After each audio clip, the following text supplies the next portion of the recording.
Welcome back students. हम लोग पढ़ रहे थे एनसीईआरटी रीड अलोंग एक्सरसाइज में क्लास 11 के एनसीईआरटी से। तो बच्चों चैप्टर नंबर 7 तक हम कंप्लीट कर चुके हैं। अब हम बात करेंगे चैप्टर नंबर 8 यानी ग्रेविटेशन की। बहुत ही इंटरेस्टिंग चैप्टर है। ग्रेविटेशन जो वर्ड है इटसेल्फ, उसका क्या मीनिंग होता है वो आपको क्लियर होना चाहिए। फिर एनसीईआरटी में कौन कौन सी डिटेल्स हमको पढ़नी है इस पूरे चैप्टर में, तो हम उससे फैमिलियर हो जाते हैं। बच्चों एक वर्ड होता है ग्रेविटी और दूसरा वर्ड है gravitation, and how these two are different. तो आप ये समझ लीजिए कि जब भी हम बात कर रहे हैं हमारी अर्थ के रिस्पेक्ट में, तो gravitation word itself get converted into gravity. तो जब भी हम अर्थ के रिस्पेक्ट में बात करेंगे बच्चों बोलेंगे gravity. Otherwise in general universe में बाकी जो मैसिव ऑब्जेक्ट्स हैं उनकी हम बात करते हैं तो हम बोलते हैं ग्रेविटेशन। और वर्ड इटसेल्फ अपने आप में एक तरह के अट्रैक्शन को रिप्रेजेंट करता है, यानी ग्रेविटी की वजह से जो अट्रैक्शन है दैट इज कॉल्ड ग्रेविटेशन। तो ऐसा हम कह सकते हैं। तो बच्चों देखते हैं अपनी जो एनसीईआरटी है वो आप ओपन कर लीजिए। ये चैप्टर नंबर 8 है और पेज नंबर मैं आपको बता देता हूँ बच्चों। ये है 183 पेज पर ग्रेविटेशन चैप्टर में। आप देखिए तो जो आर्टिकल्स हमको पढ़ने हैं ब्लू बॉक्स में साइड में आपको दिए हुए हैं ग्रेविटेशन चैप्टर में, उसमें क्या है 8.1 इंट्रोडक्शन, पूरे चैप्टर का इंट्रोडक्शन इसमें आ जाएगा। Then 8.2 Kepler's loss. एक्चुअल में कैपलर ने अपने लॉस पहले दिए थे और उनके बेसिस पर न्यूटन ने न्यूटन लॉ ऑफ ग्रेविटेशन दिया, तो इसलिए कैपलर्स लॉस हम पढ़ेंगे। यूनिवर्सल लॉ ऑफ ग्रेविटेशन जो कि न्यूटन का लॉ है। The gravitational constant capital G की हम बात करेंगे। Then acceleration due to gravity of the earth, small G की बात करेंगे बच्चों। Acceleration due to gravity below and above the surface of earth, अगर आप अंदर चले जाएं टनल खोद के तो वहां क्या, ऊपर चले जाएं तो वहां जी की वैल्यू पर क्या असर पड़ने वाला है वो हम डिस्कस करेंगे। ग्रेविटेशनल पोटेंशियल एनर्जी की बात हम करेंगे बच्चों।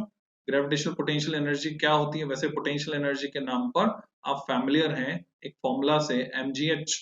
तो ये mgh आया कहां से, क्या कोई और फॉर्मेट भी हो सकता है इस फॉर्मूले का, तो वो हम डिस्कस करेंगे। एस्केप स्पीड, एक होती है बच्चों एस्केप वेलोसिटी, एक होती है escape speed.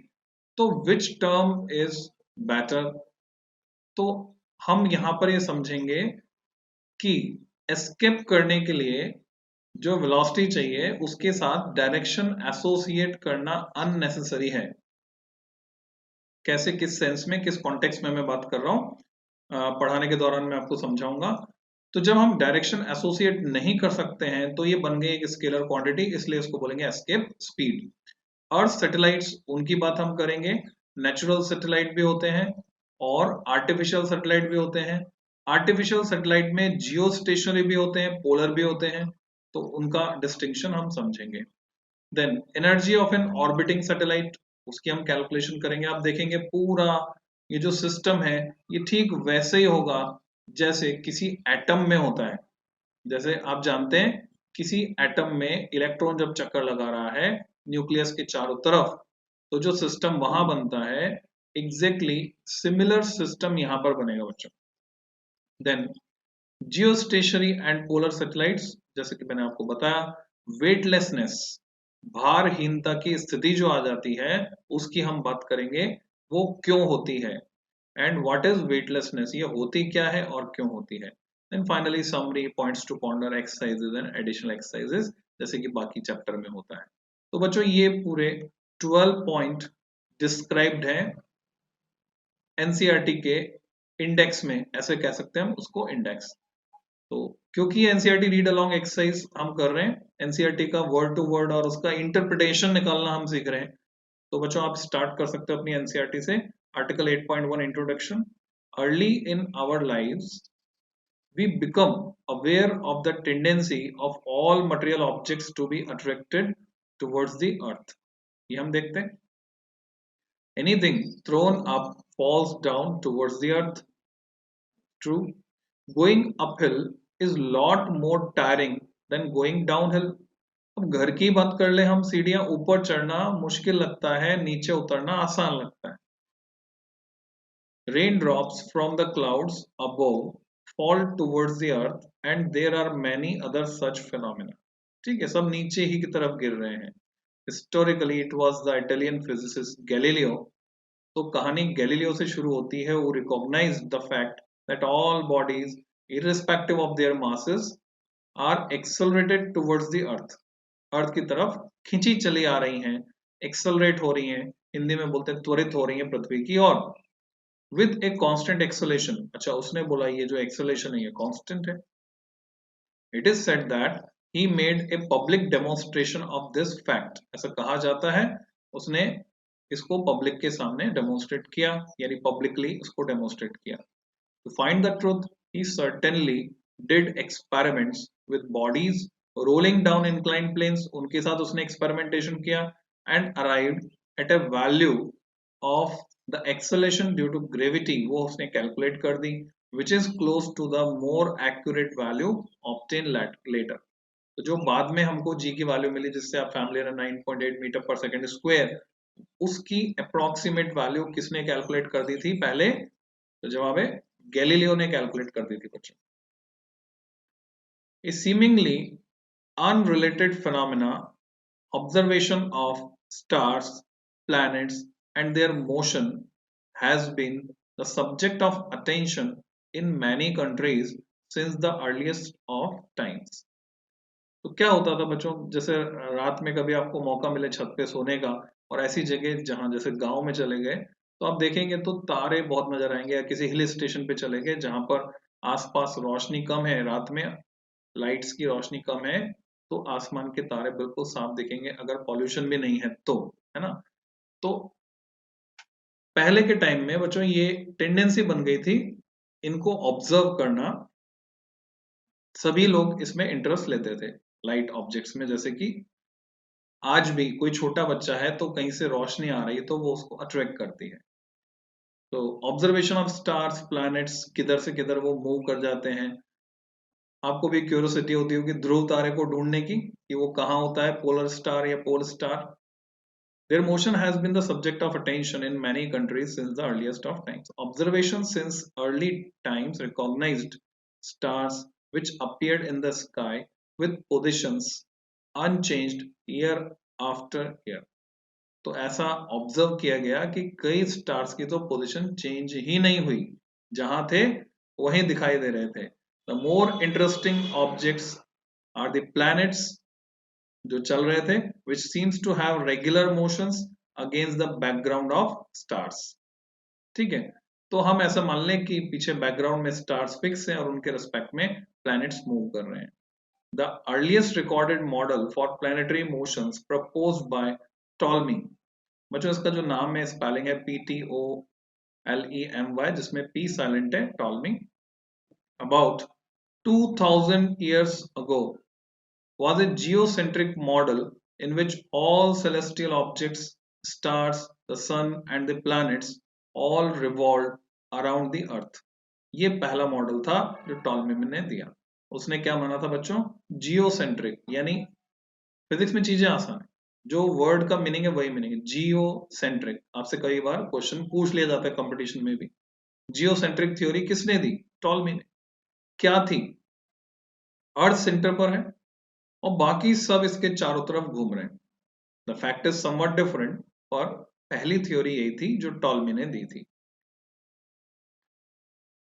The sun and the all revolved around the earth। The only motion that was thought to be possible for celestial objects was motion in a circle।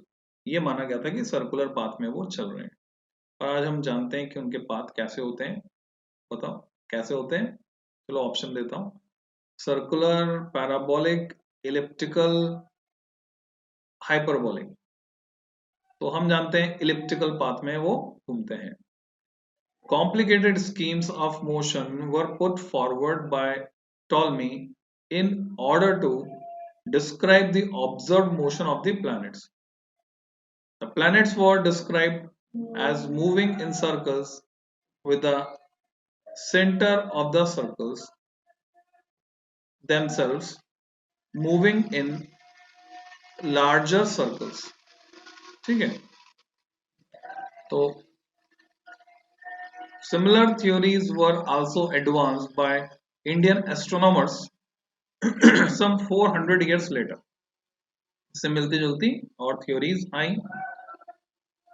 However, a more elegant model in which the sun was at the center around which the planets revolved, उसको हम क्या बोलते हैं बच्चों? Heliocentric model. तो एक था geocentric, दूसरा आया heliocentric, was already mentioned by Aryabhata. तो आर्यभट्ट का नाम इसके लिए जाना जाता है, जो कि भारतीय वैज्ञानिक थे। 5th century AD में in his treatise a 1000 years later a Polish monk named, उसके बाद पॉलिश साधु थे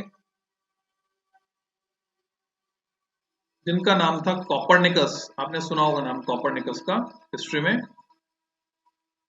1473 से 1543 तक इनका लाइफ स्पान रहा। Proposed a definitive model in which the planets moved in circles around a fixed central sun. यानी Copernicus ने हीलियोसेंट्रिक थ्योरी को सपोर्ट किया, जो किसने दी थी? आर्यभट्ट ने। His theory was discredited by the church। तो ऐसा लग रहा है ना हिस्ट्री पढ़ रहे हैं हम, तो हिस्ट्री ही पढ़ रहे हैं एक्चुअल में, ग्रेविटेशन की हिस्ट्री पढ़ रहे हैं। तो चर्च ने इसको मान्यता प्रदान नहीं की। But notable amongst it's supporters was Galileo. Galileo ने सपोर्ट किया बच्चों, who had to face prosecution from the state for his beliefs। अब उसके लिए उसको क्या परिणाम झेलना पड़ा? क्यों? क्योंकि उसका मानना था कि सूर्य के चारों तरफ पृथ्वी घूम रही है। चर्च का कुछ अलग मानना था उस समय पर।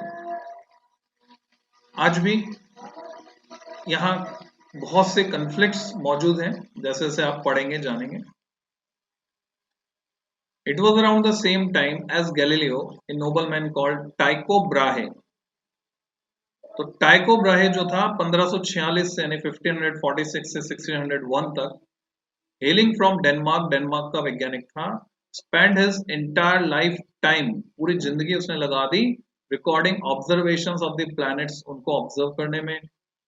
विद द नेकेड आई, उस समय तक बच्चों टेलीस्कोप का आविष्कार नहीं हुआ था। तो टेलीस्कोप का आविष्कार नहीं हुआ था, तो आंखों से सीधे देखा उसने तारों की स्थिति को, प्लैनेट्स को। His compiled data were analyse later by his assistant. तो हमारा जो सिलेबस स्टार्ट होता है बच्चों, यहां से स्टार्ट होता है जोहान्स कैप्लर। तो कैप्लर ने स्टडी किया, तो हम यूं कह सकते हैं कि टाइको ब्राही का स्टूडेंट था कैप्लर, और कैप्लर के लिए, कैप्लर के बाद जो है न्यूटन का नंबर आया। 1571 से 1640 तक ये पीरियड रहा। He could extract from the data 3 elegant laws. 3 important laws किसने दिए? कैप्लर ने। That now go by the name of Kepler's laws। These laws were known to Newton and enabled him to make a great scientific leap in proposing his universal law of gravitation। तो बच्चों इस तरह से बात हुई universal law of gravitation की, यहां से ओरिजिनेट हुआ। तो इसके बेस में कौन है? कैप्लर के लॉ। तो कैप्लर के लॉज हम पढ़ेंगे बच्चों। डिस्टरबेंस काफी ज्यादा है, तो मैं नेक्स्ट वीडियो में लेता हूं बच्चों इसको। तो फर्स्ट वीडियो में मैं इंट्रोडक्शन पार्ट तक इसको खत्म करता हूं। तो मिलते हैं बच्चों नेक्स्ट वीडियो में जल्दी ही।